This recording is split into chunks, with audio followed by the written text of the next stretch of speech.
Hello, today I'm talking to Delilah Bon. How are you today? Hello, I'm good. I've been in the garden in the sun. Lovely. Yeah, and now I'm in my music room and it's really cold. That's, is that nice after being set out in the sun, or is it not nice? It's all right, but I'm regretting the skirt that I have on right now because my legs are quite cold, but we're good. So first of all, what inspired you to become Delilah Bon? I made Delilah Bon for myself, and that's the first time I've ever done anything for myself because this project was like I shut myself away from the world and I went inside my little bubble.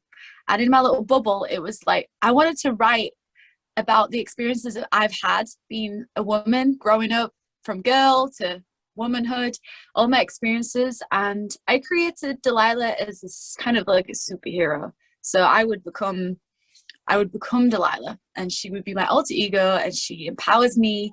And then I decided to release the music for everyone else. And where did the name come from? That one, well, I I always like, when you pick baby names, so you think, if I ever have a baby, I'm gonna call it this. Well, I knew I had to name the project something. And then I just said like Delilah Bon, that would be my baby. If I had a baby, I would say her name would be Delilah Moon Bon. It's my little hippie baby. And then I decided, well, I can't think of anything else, so Delilah Moon Bon. But then I got rid of the moon and made it just Delilah Bon. So you released your debut self-titled album on Friday the 21st of May. How's it been for you hmm to release?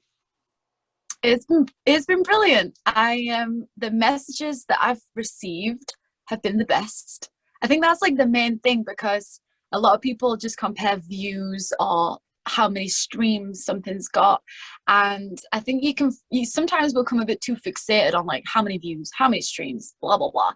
But the main thing I've seen has been like the messages, people connecting with the lyrics, and that's all I wanted is people to just connect, and they did. So it's been amazing. Yeah, the album is all about empowerment. It has tracks that hmm the harassment. We have Soul Sisters, which is tackling gossip and rumours and encouraging girls to support girls, and Bad Attitude about your independence. So the whole thing is a very hmm strong, uplifting album. What were your thoughts and your process when you were writing, recording, and producing this? Well, I wrote it for myself. So that was like the main thing.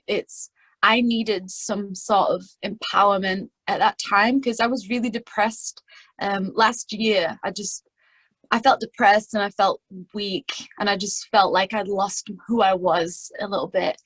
And then this has kicked me up the ass. It's given me something to kind of put all of my energy into, and the process, I just knew I wanted to do it all myself. I didn't want to involve anyone else. It was so much about my growth and my development, challenging myself and making something that I could give to other people that would make them empowered and make me empowered. That was my aim.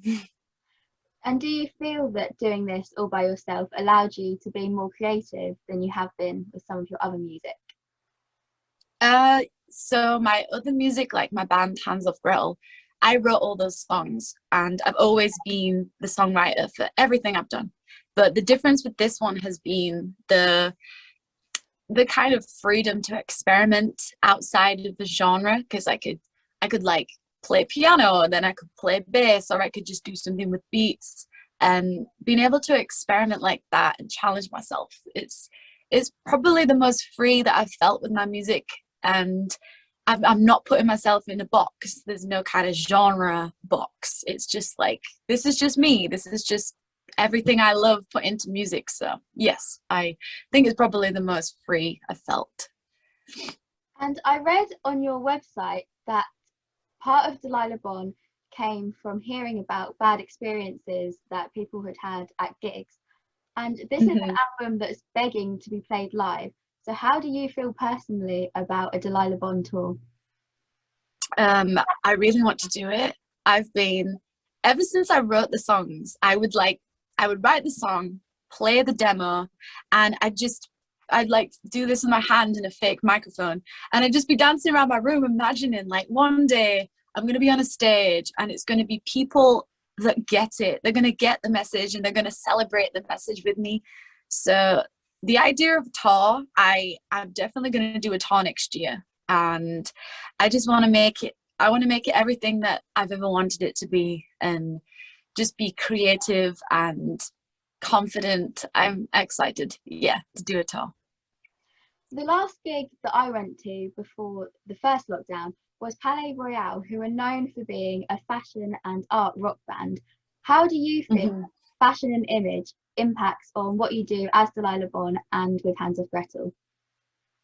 I think it's a huge part of my expression. It's like expressing myself. With Hands Off Gretel, I love the baby doll 90s dresses. So bands like Hole or Bikini Kill, they always kind of dressed like little girls, and it's like that little girl like look. I really liked that, and I liked the fact that I dressed in a dress, but then I would scream down the mic, and it was that contrast that I enjoyed. And then with Delilah, I'm inspired by my youth. So I grew up in the 2000s, and like that's really in fashion right now as well. So there's lots of clothes to pick, which is good.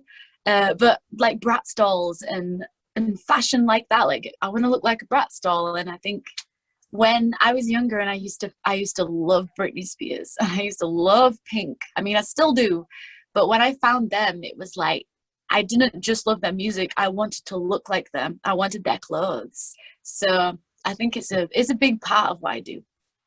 Mm-hmm. You're obviously a really creative person. You create your music videos and you do a lot on TikTok as well.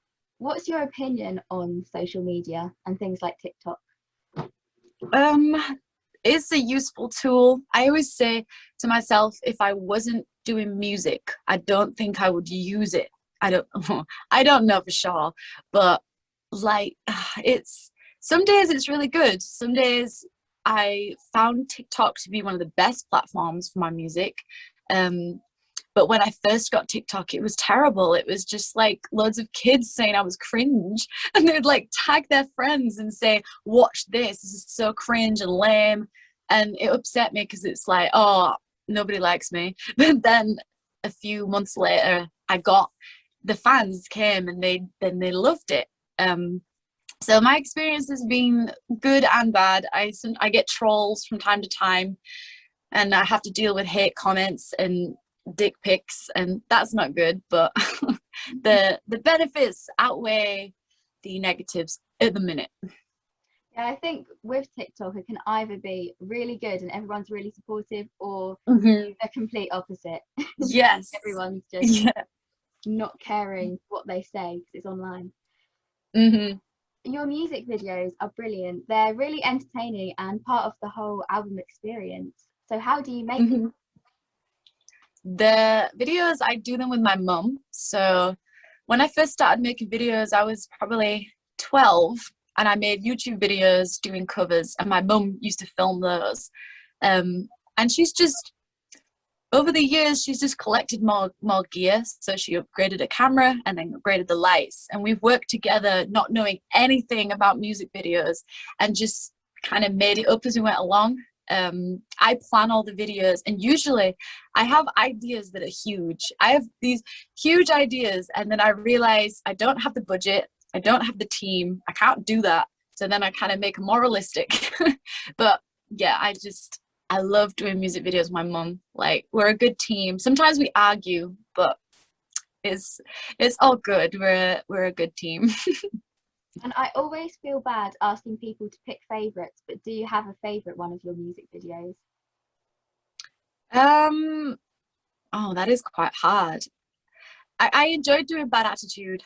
I liked that one. When I was punching, because I'm punching the punch bag, and I must have been filming that scene for like 2 hours. And I remember my arms, oh, they were killing. And my mum was just like, no, you've got to like swing, hit it harder. So I'm like proper hitting this punch bag. And the next day, my arms, oh God, they were just like falling off. But when I watched that one back, I like all the scenes I planned for that video. I think that's my favorite one. Hmm. And what song on the album are you most proud of?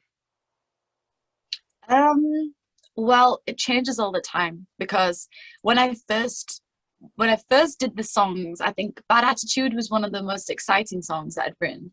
And when I'd recorded it, I went away to an Airbnb. And then on the drive home, I was driving down the motorway and I just put that one on. And I was like, this one's the best. But then I'd write another one and be like, oh no, this is the best. And then this is the best. But I think right now, I've I've really enjoyed sharing more on women and seeing people's reactions to that one. And like when I wrote that one, I knew that one would be a hard one to kind of sing because I wanted it to sound so authentic, and it's completely different to the rest of the songs in the album. But when I heard people's reaction to War on Women, yes, I think that's probably my favorite one right now. And what you're saying about Bad Attitude, that's like how in your face, like grabs your attention the first listen. Yeah.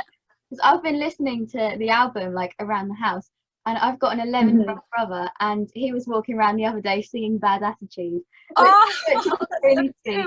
And yeah, I was like, I will make sure to tell Lauren that interview. But yeah, that's my brother's favourite one. Yeah. Oh, cool. Is there a song by another artist that's a favourite of yours that you wish that you'd written?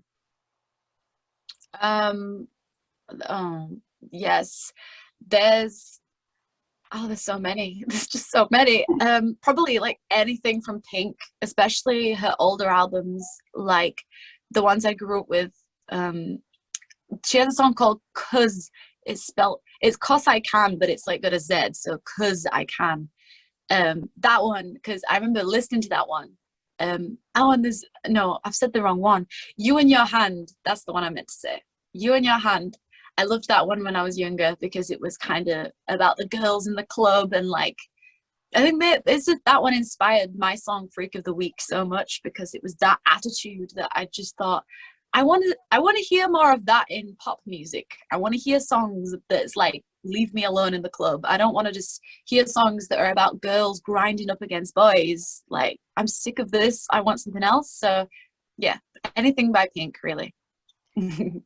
Do you remember the first band or artist that you followed and bought their music, like the first one?